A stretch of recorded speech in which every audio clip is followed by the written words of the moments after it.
wabarakatuh. Assalamualaikum warahmatullahi wabarakatuh. Yang mulia, Hishamuddin. Masya Allah, tabarakallah, Sahibu Samaha. Masya Allah. Macam mana Datuk nampak pula nombor anda ni, Datuk? Ada nombor ustaz yang di dalam handphone anda. Masya Allah, tabarakallah. Masya Allah, tabarakallah. Sebenarnya anda ni rindu nak jumpa Datuk, nak pergi ke pejabat, tapi ruang tu belum lagi dibuka lah untuk anda ke sana tu. Allah bersahabat di dunia, berjiran di surga Allah SWT, insya-Allah. Amin.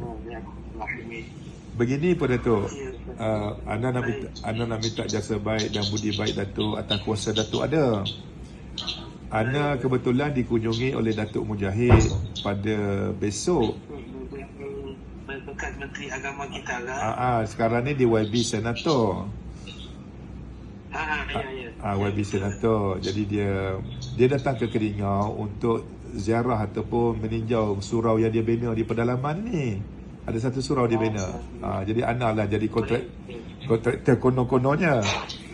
Jadi Datuk, sepena kehadirannya ke Sabah, Ana ambil ruang untuk dia sampaikan ilmu dia di sekitar surau masjid kita ni. Jadi di salah satu tempatnya Datuk ialah di surau Nurul Iman di Tanjung Aru.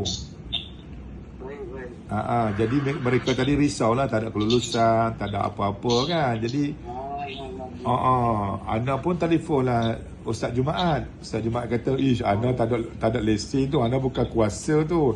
Anda kena terus Datuk Mufti ni.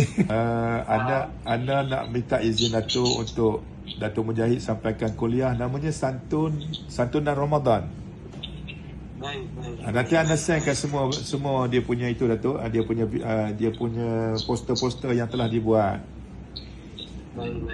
Dalam masa yang sama, untuk maklumat Datuk juga, dia akan sampaikan bakul makanan kepada 40 asnaf di sana. Jadi Masya Allah, tabarakallah. Di Keningau pun ada juga masjid yang kita buat, namanya Masjid Nur Islam. Juga ada bakul makanan. Dan di Keningau ada dah maklum kepada Ustaz Nizam. Tadi Ustaz Nizam pun takut. Dia kata, Ana tak berani lah Ustaz kena minta daripada KK juga ni, daripada pejabat Datuk Mufti ni. Ustaz Nizam kata tadi.